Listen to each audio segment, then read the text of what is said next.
Hi, everyone. Thank you so much for joining me today. My name is Svanika Balasubramanian. I'm one of the co-founders and CEO at rePurpose Global, the world's first plastic credit platform. Modeled on carbon credits, we are building the world's largest network of plastic waste reduction, recovery, and recycling initiatives using plastic credits as a innovative novel financing instrument to scale up impact on the ground. And we also have this global movement of conscious consumers and businesses getting certified plastic neutral, that is funding the removal of as much plastic waste from nature as they themselves utilize. But before I get into deep into the weeds on all of that, I think this story makes the most sense if I start from the beginning. So I was told that I should have some interesting takeaways for aspiring entrepreneurs in this talk. So my story is kind of broken into three different parts, and I hope there's a interesting takeaway for all of you out there in each of those different sections. So to get started, we're starting all the way at the beginning, with my childhood. So this is actually quite special for me, and I was really kind of overjoyed to be speaking to you as part of the Sharjah Entrepreneurship Festival because I grew up in the Middle East and not too far from Sharjah. Anybody from Oman out here in the chats? Hello. So yeah, I grew up in Muscat. I know it's not as flashy and glamorous as Dubai or Doha, perhaps, but it's breathtakingly beautiful. You have the ocean wrapping itself around the city in three directions, and these quiet, peaceful roads, the most amazing people, the best food. It's always been home for me and a big source of my inspiration, a big source of kind of where all my motivation comes from. So one of my earliest memories is my grandma telling me that the best way to start any day would be to kind of go out into the balcony and take a good look out at the ocean. Because she said that any day that started with a view of the sea, with this connection to our natural habitat, was bound to be a lucky day.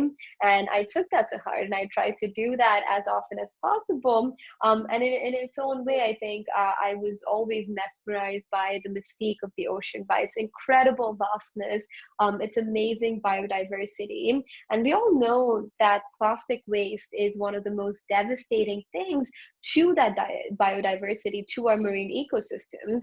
In the 10 minutes that I'm going to be up here talking to you, over 150,000 kilograms of plastic waste could have slipped out into our oceans. And that's not counting, all the microplastics out there, and so on. So definitely, as somebody who cared about the ocean, I was deeply interested in plastic waste, but it's not something that I acted on or I had the opportunity to act on for quite some time. So I did other things for a while. I went off to college. I went to Penn, studied finance and business analytics, and was kind of thinking about a career in banking, incidentally, when quite serendipitously I met my co-founders. So this was my senior year as part of my honors thesis. I was paired to be a peer reviewer for Peter. And Peter, one of my co-founders, he's Chinese Norwegian, and he happened to be writing his paper on informal plastic waste management, which I found to be absolutely fascinating. So I said, let's go to coffee, tell me more about it. We started brainstorming ideas. One thing led to the other, and eventually there were the three of us, and we decided to write this thesis together. And we embarked on this year-long journey where quite figuratively and literally we went from dumping ground to dumping ground, from landfill to landfill, across South America, Africa, and Asia, really deeply understanding what was wrong with our waste management system today, and then kind of learning in the process. And at some point, it stopped being kind of research for a thesis and it became the origin of rePurpose Global. And that work that we were doing became the seed for kind of the company that we would go on to build. And so my takeaway from all of that is really keep yourselves open to opportunities. And I think, I know that sounds quite cliched and not very tangible, but I think that the best things happen when you have this intersection of opportunity, which is, I guess, what the world is giving to you, and personal interest, which is what you want to give to the world. And then you have that intersection, the meeting point of those two, and that's where, the best things happen. And then so for Peter, Adi, and I, the thesis and this kind of research that we were doing into plastic waste management was the opportunity. And then for me, social entrepreneurship and this idea of being able to act on plastic waste, that was my interest. And with rePurpose Global, we were able to put the two together. And I hope, my wish for all of you out there is that you're able to find that perfect amalgamation of what you want to give to the world and what the world is giving to you. So anyway, that brings us on to kind of the second piece of the story, which is really a piece about failure and kind of moving on from that, as and any entrepreneur faces and goes through. So there's this entrepreneurship mantra, right? Like you go out and any of the business gurus will tell you solve a problem, always solve a problem, and it's true, right? When you're building a product, always ask yourself why are you building it, right? What kind of fundamental reason is there for this product to exist, and preferably what kind of problem out there in the world exists that this product will be solving for. But the most important bit here is knowing if you're solving the right problem, because oftentimes it's easy to kind of miss the underlying root cause and instead focus on the symptoms of that root cause that ends up floating up to the surface and is most visible. So when we got started, we were seeing that there were so many really cool ideas, amazing waste management, passionate kind of people in the plastic waste reduction and in recycling space that had all these great ideas, but unfortunately, they were all quite small, and they were unable to scale, and they were very fragmented and disjointed, and they didn't have a lot of technology infused into what they were doing. And so we came in and said, hey, that's something that we can solve for. And let's build, this platform where we aggregate all of these ideas, and we push digitalization on them. We get them up to speed with all the cool technologies out there, and then there will be so much more efficiency. Which makes sense, which was a great idea. But if I'm being candid, it failed miserably. The reason being that the things that we were solving for was a lot of the symptoms that spoke to the lack of maturity and the lack of growth of the sector. But the reason for that was at the root of it, a lack of funding. So any business, it's quite simple, really needs capital to grow. And in a lot of the mainstream, capital market sectors and in kind of the capitalistic world, the sector has enough profit that it's able to generate for itself to grow, to mature. But in waste management, and oftentimes is the case for a lot of impact sectors, there isn't anything inherently profitable about it that allows the innovators to tackle it in a very holistic, meaningful way, which meant that it needed outside subsidization. It needed kind of external funding to come in and kind of help catalyze it. And so once we realized that, that's when we kind of came up with the idea of plastic credits, where we looked at carbon and said, carbon credits have been quite revolutionary in unlocking private sector capital for solutions that combat climate change. So why can we not apply those fundamentals out into the plastic space and learn from it, right? Carbon credits were in no way perfect, so learn from its weaknesses and its strengths and build on that to create impact over here.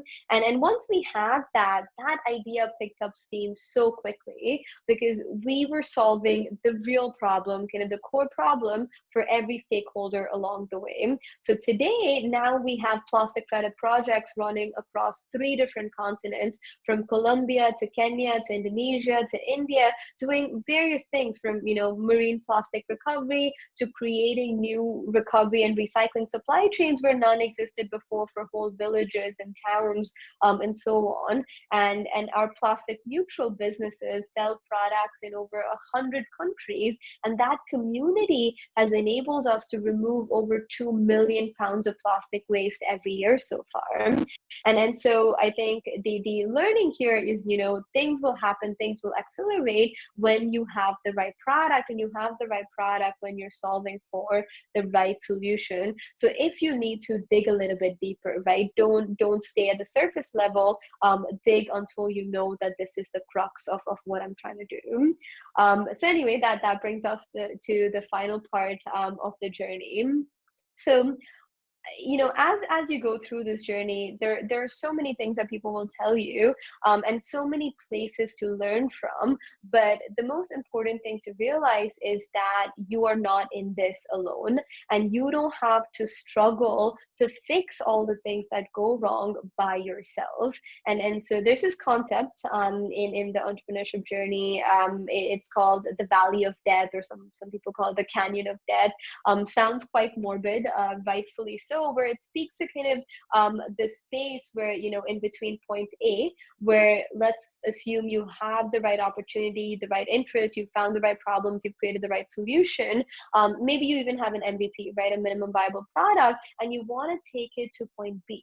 And point B is this place where it's commercialized out in the market, and you have a sustainable revenue that's coming in, and a profitable way of kind of going forward. And getting from point A to B is the difficult part, and that's what's called the Valley of Death, because that's where most startups die, where even though they have the right ideas and the right solutions, they never kind of make it to the mainstream place that you want to be. And a lot of times this is spoken about in terms of kind of capital, right, in terms of fundraising, getting the right types of venture capital or formal institutional funding. But really, it's so much more than that, where I don't think there's any one person in the entire world that can say they know everything there is to know about business and everything that there is to know about kind of building a startup or building a startup in that specific sector.